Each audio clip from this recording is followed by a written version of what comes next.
오늘 우리가 함께 은혜를 나누실 하나님의 말씀은 고린도전서 9장 23절에서 27절까지 말씀입니다. 제가 읽을 때 눈으로 같이 따라 읽어주시면 좋겠습니다. 내가 복음을 위하여 모든 것을 행함은 복음에 참여하고자 함이라. 운동장에서 다름질하는 자들이 다 달릴지라도 오직 상을 받는 사람은 한 사람인 줄을 너희가 알지 못하느냐. 너희도 상을 받도록 이와 같이 다름질하라. 이기기를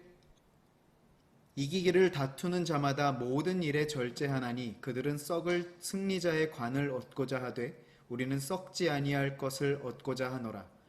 그러므로 나는 다름질하기를 향방 없는 것 같이 아니하고 싸우기를 허공을 치는 것 같이 아니하며 내가 내 몸을 쳐 복종하게 함은 내가 남에게 전파한 후에 자신이 도리어 버림을 당할까 두려워함이로다. 아멘. 코로나의 태풍에 그리고 이제 가을로 넘어가는 이 길목에서 일교차까지 커져가는 건강을 지키기가 쉽지 않은 요즘입니다. 한 주간 모두 건강히 잘 지내셨나요? 이민우 목사입니다.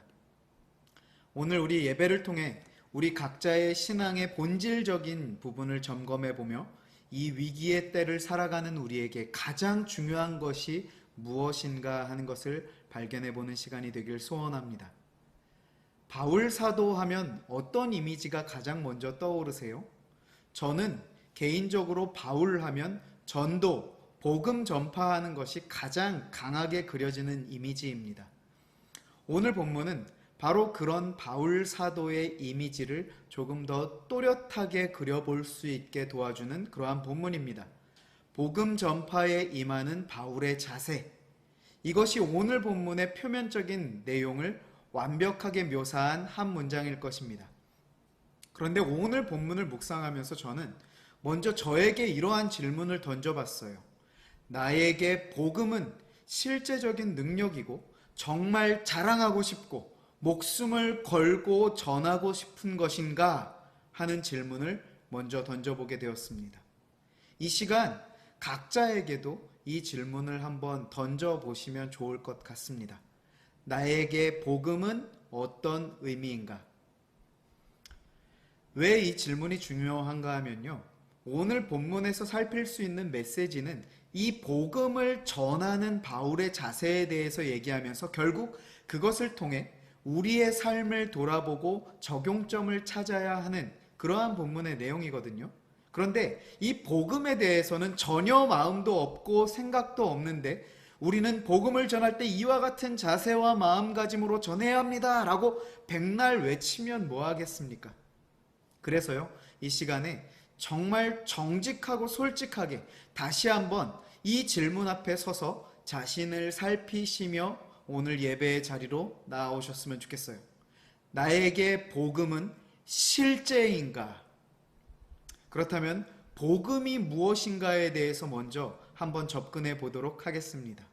우리 각자에게 복음이라고 하는 것의 의미는 죄의 사슬에 매여서 그 사망의 노예로 살 수밖에 없었던 내가 오직 은혜로 해방되었고 영원한 생명이 허락되어졌다라는 이 사실이 바로 복음이죠. 마치 이와 같은 것입니다.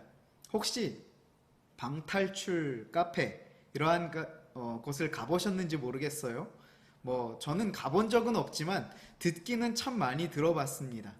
어떠한 한 미션에서 한 방에서 자물쇠를 열면 탈출할 수 있는데 예를 들어서 아무리 찾아도 풀어봐도 열쇠를 찾을 수가 없어서 그 미션을 탈출할 수가 없는 상태를 한번 그려봅시다.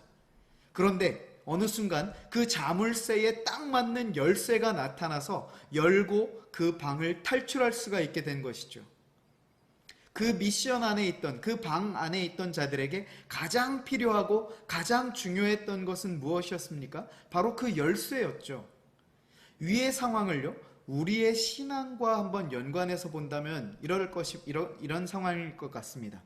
죄와 사망이라고 하는 방에 갇혀있던 우리에게 예수 그리스도라고 하는 딱 맞는 열쇠가 주어져서 그 죽음의 방탈출을 할 수 있게 된 것이죠.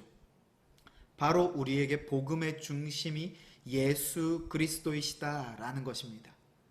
자, 이것을 나의 마음의 중심에서 진심으로 믿는가 하는 질문을 아까 해보자 라고 말씀을 드렸던 것입니다. 바울에겐 마치 이와 같은 상황이었습니다.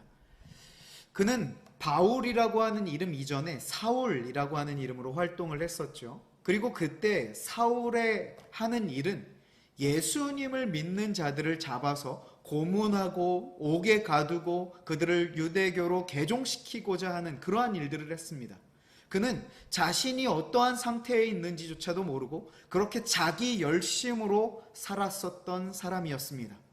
그런 자에게 이 복음이 직접 나타나셔서 그를 구원해 주신 것입니다. 그는 예수 그리스도를 만나 자신이 죽음에서 건짐받았다라는 사실을 피부로 그야말로 실제적으로 느끼고 깨닫게 된 것입니다. 그렇게 복음이 그의 인생의 실제 능력이다라는 것을 깨달은 이 바울이 복음을 향한 자세와 마음가짐이 어떠했는가를 볼 수 있는 것이 바로 오늘 본문의 내용이라는 것이죠. 복음이 죽었었던 나를 살렸다라는 것을 알았고 뿐만 아니라 그 복음은 나에게 머물러서 고인물이 되기를 원하지 않고 흘러나가기를 원한다라는 이 사실을 알았기에 그는 이 일을 위해서, 이 복음을 전하는 일을 위해서 목숨까지도 걸 수 있었던 것입니다. 이 영상을 보고 있는 분들에게 한번 질문을 해보고 싶습니다. 십자가의 은혜로 새 생명을 얻으셨습니까? 그렇다면 얻게 된 그 새 생명은 이제 당신의 것이 아니라 우리 주님의 것이라는 사실입니다. 오늘 본문은 그렇게 얻게 된 새 생명을 어떻게 써야 하는가, 즉 새 생명 사용법에 대해서 알려주는 것과 같은 본문입니다. 다 같이 함께 본문을 보시면서 은혜로 구원받은 자 어떻게 살아야 하는가 함께 찾아볼까요? 바울은 23절에서 내가 복음을 위하여 모든 것을 행하는 이유가 무엇인가 하는 것을 밝히고 있습니다. 그 이유가 무엇 때문입니까? 바로 복음에 참여하고자 합니다 라고 기록하고 있습니다. 바울은 분명 복음으로 말미암아 새 생명을 얻었고 그로 인해서 목숨까지도 걸고 있는데 그러한 바울이 복음에 참여하고자 모든 것을 행한다 라고 고백하고 있다는 것이 좀 이상하게 느껴지지 않으세요? 앞서 말씀드렸다시피 이것은 복음의 성질, 복음의 특징을 너무나 잘 보여주는 그러한 구절입니다. 다시 말해서 복음은 절대로 고인물이 될 수 없다라는 사실입니다. 요즘에는 고인물이라고 하는 이 단어에 새로운 의미가 있기는 하더라고요. 하지만 오늘 말씀드리는 고인물은요, 말 그대로 고여있는 상태, 한 군데 머물러 있는 것을 가리키는 옛날식 표현이라고 합시다. 복음은 절대로 머물러 있을 수 없다라는 첫 번째 특징이 있습니다. 그래서 이 복음의 능력을 실제로 맛본 자들은요, 절대로 그것을 자신의 안에만 가둬두지 않고 주변 사람들에게 전하는, 흘려보내는 행동을 한다라는 것입니다. 그리고 두 번째 특징은요, 이 첫 번째와 맞물려 가기도 하지만 이 복음은 절대로 그 사람을 그냥 잠들어 있게 하지 않고 일깨운다라는 사실입니다. 무슨 말씀인가 하면요, 복음의 능력을 실제로 맛본 자들은 절대로 그 은혜를 그냥 묵상하고 혼자 즐기면서 머물러 앉아있지 않고요, 이것을 흘려보내기 위해서 행동하더라 하는 것입니다. 그 복음을 전하는 방법에 대해서는 여러 가지 개개인의 방법이 다양하게 존재할 수는 있습니다. 어떤 사람은 찬양을 통해서, 어떤 사람은 직접 나가서 복음을 전파함으로, 또 어떤 사람은 미디어를 통해서. 하지만 확실한 것은 그것을 전하기 위해서 수단과 방법을 가리지 않는다라고 하는 공통점이 있다는 사실입니다. 이 두 가지만 본다 하더라도 우리가 복음의 능력을 실제로 맛본 자인가? 답이 나오시죠? 복음의 실제적인 능력을 맛본 이 바울이 이것을 전하기 위해서 모든 것을 걸었던 이유가 무엇이라고 했습니까? 복음에 참여하고자. 이것은요, 우리가 복음을 받은 어느 순간에 그것이 완성되는 것이 아니라는 뜻입니다. 주님께서 다시 오실 때까지, 혹은 나의 생명이 끝나는 날까지 우리가 해야 할 사명이라는 것이죠. 그렇다면 그 사명 어떻게 감당해야 하는가? 이어지는 구절들에서 구체적으로 우리에게 일러주고 있는데요. 24절에서 27절의 내용을 먼저 한마디로 요약해 보자면 복음을 전파함에도 전략이 있어야 한다. 뭐라고요? 전략적이어야 한다라는 것입니다. 막무가내로 그냥 내 감정과 내 열심으로 무작정 드러내는 것은 옳지 않다라는 것입니다. 요즘 교회들 가운데 이런 모습들을 우리가 심심치 않게 보게 됩니다. 정부가 교회를 핍박한다라고 하면서 정부의 모든 지침을 따르지 않으려고 하는 그러한 교회들이 있다는 것이죠. 잘잘못을 떠나서 제가 이것에 대해서는요 할 말이 굉장히 많지만 오늘은 시간이 없으니까 나중에 시간이 된다면 이것에 대한 입장은 따로 영상을 준비를 하던가 하겠습니다. 아무튼 내 감정을 못 이겨서 앞뒤 가리지 않고 덤비는 것은 굉장히 어리석은 행동이 될 수 있다라는 것입니다. 24절에 보시면요. 운동장에 달리는 사람들이 있는데 상 받는 것은 한 사람이라고 하죠. 그러면서 상을 받도록 달리기 하라 라는 것입니다. 그냥 무조건 열심히만 뛰면 되는 것이 아니라는 얘기죠. 짧은 100m 경주에도 전략이라는 것이 있고 장거리 경주에는 말할 것도 없죠. 이어지는 25절이요. 이기기를 다투는 자마다 모든 일에 절제한다라고 합니다. 모든 일에 절제함이 필요하다라는 것입니다. 이어지는 구절은 썩을 승리자의 관을 얻기 위해 달리는 자들도 이와 같이 절제하는데 영원히 썩지 않을 면류관을 얻을 우리는 어떠한가? 더더욱 모든 일에 절제함이 조금도 아깝지 않다라는 것을 얘기하는 것이죠. 그러면서 26절을 한번 보세요. 달리기 하는데 방향도 못 잡고 마구잡이로 뛰지 않는다라는 것이죠. 권투 시합을 하는데 허공에 그냥 마구잡이로 주먹을 휘두르지 않는다라는 것입니다. 그리고 마지막 27절에서 조금 더 강하게 메시지합니다. 자신의 몸을 쳐서 복종하게 한다라고 하는데요. 이것은 마치 이런 표현입니다.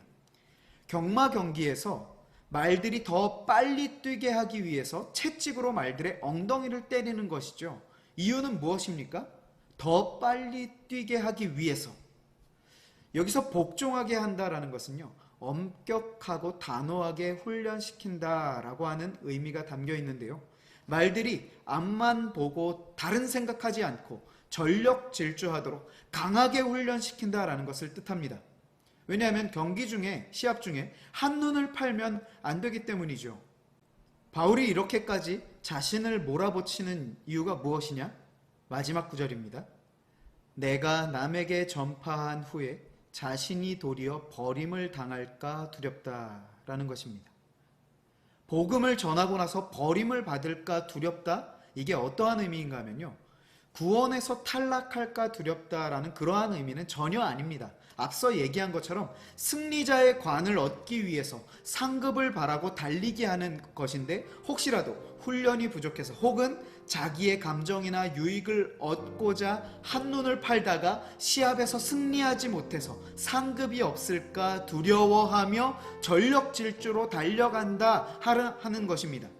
자, 이 말을 지금 누가 하고 있다고요? 바울 사도가 지금 이 말을 하고 있다는 것이죠. 이것은요 약간의 역설적인 메시지입니다. 바울 사도가 복음을 전하다가 전력을 다하지 못해서 상급을 받지 못할 정도라고 한다면 나는 뭔가 하는 그러한 질문을 스스로 돌아보게 하는 것이죠. 우리는 오늘 본문 말씀 가운데 복음을 대하는 바울 사도의 이 모습을 통해서 우리의 실제적인 신앙의 현 주소를 점검해 보게 됩니다. 내가 받은 은혜, 내가 알고 있는 복음이 나에게 어떠한 의미인가를 돌아보게 됩니다. 혹 은혜와 복음이 나에게 영향을 미치지 않고 있는 것처럼 느껴지시는 분, 이것을 발견하신 분들이 계시다면요, 좌절하지 마시기 바랍니다. 오늘 본문은요, 그렇지 않은 우리를 고발하고 정죄하기 위함이 아니라 그렇지 않은 나임을 인정하고 주님 앞에 겸손히 그리고 정직하게 나아오라고 부르시기 위해서 주신 말씀이다 라는 사실을 절대 잊지 마시기 바랍니다. 우리의 신앙이 대단한 것처럼 여겨지셨나요?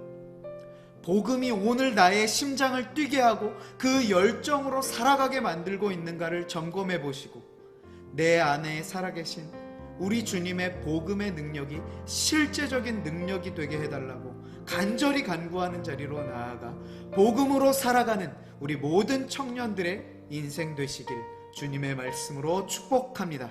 아멘. 기도하시겠습니다. 사랑의 하나님 아버지, 감사합니다. 우리에게 복음 주셔서 생명 허락하여 주시고 또한 그 복음 주셔서 사명 가지고 이 땅 살아가게 하신 은혜 감사합니다.